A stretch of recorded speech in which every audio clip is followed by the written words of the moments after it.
Guys, so it's harvest time again, and this time it's going to be my beetroots. So these have been growing from the month of May. So after the Mother's Day weekend, I planted the seeds, and it has taken a real long time to grow, almost 2 months to grow these beetroots. Last year too, I had tried growing beetroots, but my planter was in a shady spot, so I had lot of pest trouble last year, and I could not harvest any beetroot last season. But I had good leaves, but beetroots could not grow because there was no sun and also there was pest trouble. So this year I changed my planter box to a sunny spot, and the beetroots were growing fine. But I did have some pest trouble. The leaf miners very easily attack these beetroot leaves, but I learned that if you keep removing the infected leaves, the beetroots will continue to grow. So that's what I kept doing.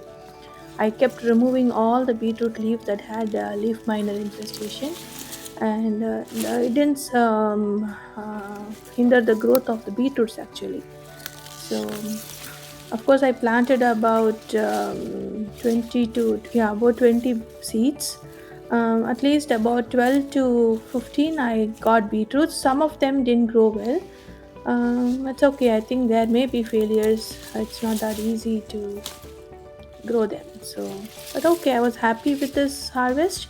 And these beetroots are not very big variety. They grow only up to 3 to 4 inches in diameter. So I was happy with my first try, and they look really pretty. They are the dark deep red variety. They are called the Detroit Reds.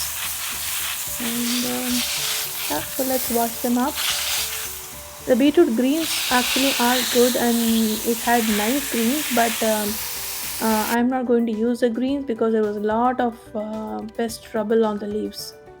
So I'm going to discard them into my compost anyways.